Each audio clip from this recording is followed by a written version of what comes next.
A finales de la década de 1930, el mundo se estaba preparando para otra guerra.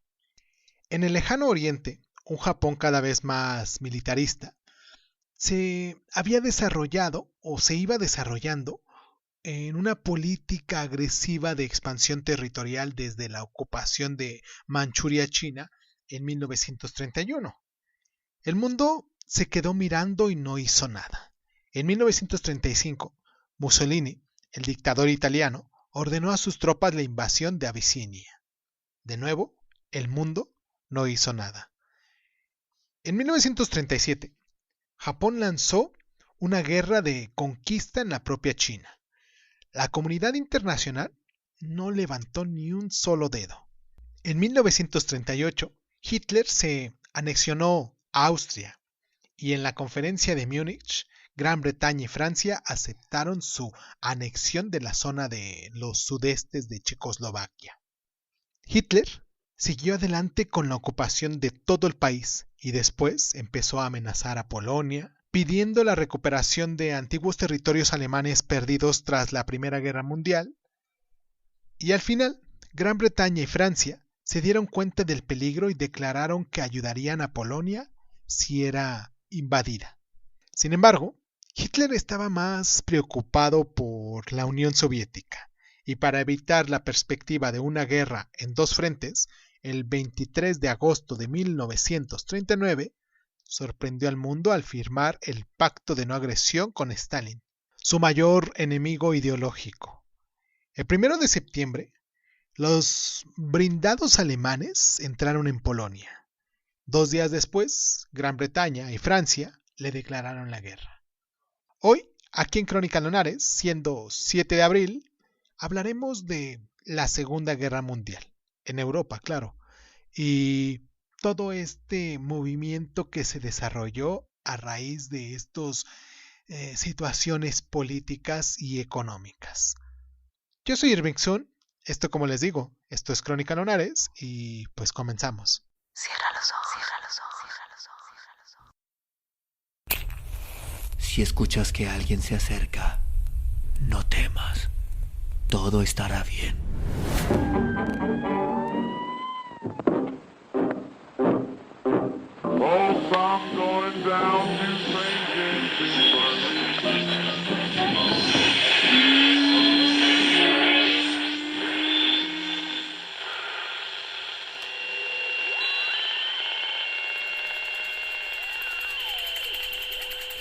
Estás escuchando Crónica Lunares, el lugar donde entra por tus oídos.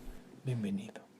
Al encontrarse al otro lado de Europa, poco podía hacer Gran Bretaña y Francia para ayudar a los polacos. Durante 6 meses se extendió un periodo de tensa espera conocido como la Guerra de Broma, que tuvo un final abrupto en abril de 1940 cuando Hitler ocupó Dinamarca e invadió Noruega.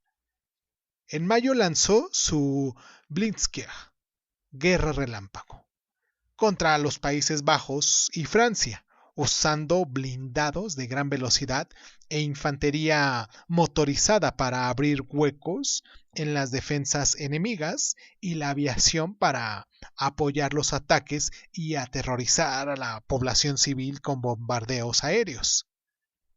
Los ejércitos británicos y franceses fueron tomados por sorpresa y se vieron forzados a emprender una larga retirada. El primer ministro británico, Neville Chamberlain, que había intentado apaciguar a Hitler en 1938 al acceder a sus demandas territoriales, renunció. Fue sustituido por la figura robusta y desafiante de Winston Churchill, que explicó al pueblo británico que no tenía nada más que ofrecer más que sangre, esfuerzo, sudor y lágrimas. Después de evacuar a finales de mayo la fuerza expedicionaria británica rodeada en Dunkerque y de firmar Francia un armisticio con Alemania, Gran Bretaña quedó sola para combatir a Hitler. Nunca nos rendiremos, le dijo Churchill al pueblo británico. Al otro lado del Atlántico, el presidente Franklin Delano Roosevelt aunque receptivo a las peticiones británicas, se veía presionado por el fuerte sentimiento aislacionista en Estados Unidos para no entrar en la guerra del bando británico. Aún así, suministró grandes cantidades de ayuda material a través de los convoys atlánticos que se encontraban bajo el ataque constante de los submarinos alemanes, porque el objetivo de Hitler era rendir a Gran Bretaña por hambre. Durante el verano de 1940, se preparó para lanzar una invasión por el Canal de la Mancha, y como primer paso se dispuso a destruir los aeródromos militares británicos. Pero la Royal Air Force frustró este objetivo porque durante la batalla de Inglaterra derribó tantos bombarderos alemanes que Hitler cambió a ataques nocturnos sobre las ciudades británicas, en este caso el Blitz, durante los cuales murieron miles de civiles. Vamos a hacer nuestra primera pausa aquí en el programa para recordarles a ustedes nuestras plataformas. Sé que lo digo del mismo modo en todos los podcasts que tenemos, pero es una forma de que pues nos dejen sus comentarios. Yo pienso que muchas personas de las que nos escuchan ya son seguidores comunes que están aquí con nosotros, y pues esto quizás va para la gente que pues se está anexando al programa, que se está adoptando al programa y que se está adaptando al programa también. Y pues nos pueden encontrar como Crónica Lunares de Izun en cualquiera de las plataformas donde ustedes nos escuchen, ya sea Facebook, Instagram, en YouTube. Y pues nos pueden también arrobar en izun.g1 en Twitter. Y pues nos descargan en las plataformas de audio y podcast, en la mayoría de ellas, las más conocidas. Vamos a la pausa y regresamos.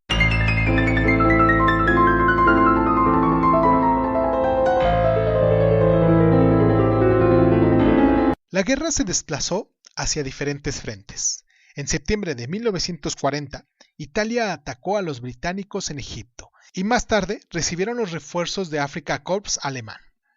Los dos bandos luchaban en los desiertos del norte de África hasta que las tropas británicas y la de Commonwealth obtuvieron una victoria decisiva en el Alamein en 1942.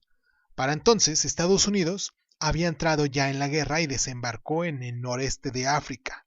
Y en julio de 1943, los aliados invadieron Sicilia. Italia aceptó un armisticio, pero las tropas alemanas ocuparon el país y resistieron ferozmente el avance aliado. Todos estos eran teatros secundarios comparados con la escala masiva de las operaciones en el frente oriental. En julio de 1941, Hitler abandonó el pacto de no agresión con Stalin y lanzó una invasión a gran escala de la Unión Soviética. El ejército rojo, en este caso, debilitado por las purgas de Stalin a finales de la década de 1930, retrocedió. Los alemanes trataron a los rusos no solo como enemigos ideológicos a causa de su sistema comunista, sino también como Untermenschen, subhumanos, por la supuesta inferioridad de la raza eslava a la que pertenecían.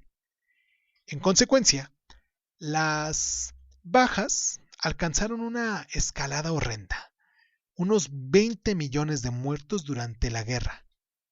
Pero Hitler, como Napoleón antes que él, había subestimado el tamaño, el clima y los recursos de Rusia. A medida que Stalin trasladaba la industria rusa al otro lado de los Urales y empezaba la producción blindada y aviones en un número sin precedente, los alemanes sufrieron un invierno ruso terrible y se debilitaron por la gran extensión de sus líneas y suministros. Stalin no tenía escrúpulos en sacrificar oleada tras oleada de la infantería que eran enviados a batalla con agentes de la NKVD, la policía secreta, con ametralladoras a sus espaldas. El punto de inflexión en el frente oriental se produjo en Stalingrado, junto al Volga, donde durante el invierno de 1942 y 43, todo un ejército alemán fue rodeado y obligado a rendirse. Los soviets pasaron entonces a la defensiva, avanzaron hacia el oeste en Europa Oriental. Stalin llevaba tiempo pidiendo a sus aliados occidentales abrieran un segundo frente. Y esto ocurrió finalmente cuando las fuerzas americanas, británicas y las de Commonwealth desembarcaron en las playas de Normandía el 6 de julio de 1944. A medida que los aliados occidentales avanzaban por Francia y los Países Bajos y cruzaban por el Rin para penetrar en Alemania, al otro lado del continente, el Ejército Rojo se acercaba a Berlín. Hitler se suicidó el 30 de abril de 1945 y el 7 de mayo todas las fuerzas alemanas se rendían incondicionalmente a los aliados. El coste humano total del conflicto se estima que fue algo más de 50 millones de personas que murieron como consecuencia directa o indirecta de esta lucha.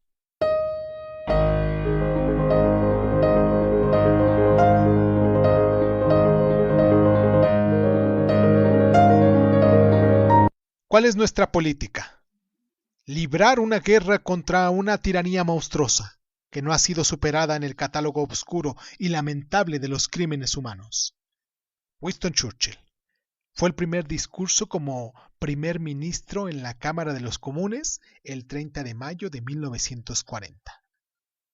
Mucho antes de la guerra, los alemanes habían desarrollado un sofisticado aparato de encriptación, la máquina Enigma, que transformaba las comunicaciones militares en un código que solo se podía descifrar con una máquina Enigma.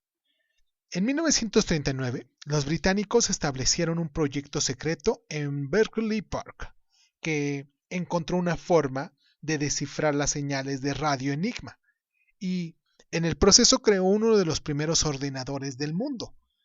La inteligencia seguida tuvo un papel clave en una serie de campañas decisivas, siendo quizás la más notable la Batalla del Atlántico, en donde en 1943 los aliados sabían exactamente dónde iban a golpear las manadas de submarinos alemanes.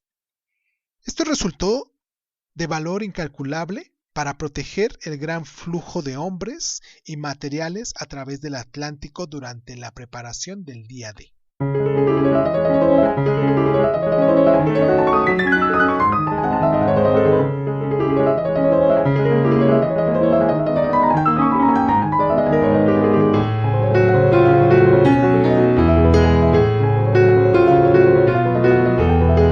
Os pregunto, ¿queréis una guerra total?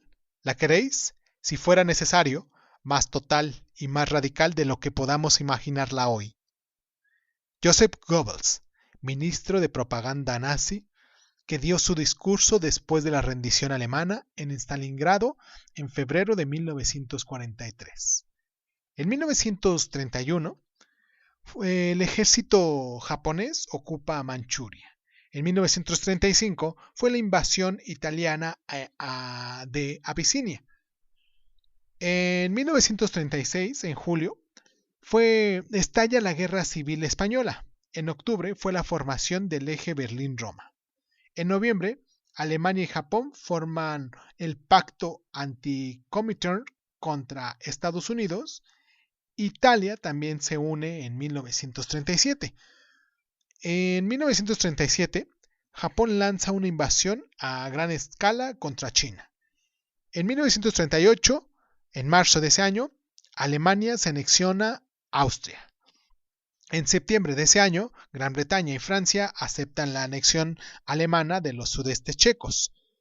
En 1939, en marzo, las fuerzas alemanas ocupan el resto de Checoslovaquia. En abril, Italia invade Albania y termina la Guerra Civil Española. En agosto, fue el Pacto de No Agresión nazi-soviético. Y en septiembre, Hitler invade Polonia, Gran Bretaña y Francia le declaran la guerra y la URSS ocupa Polonia Oriental. En noviembre, la URSS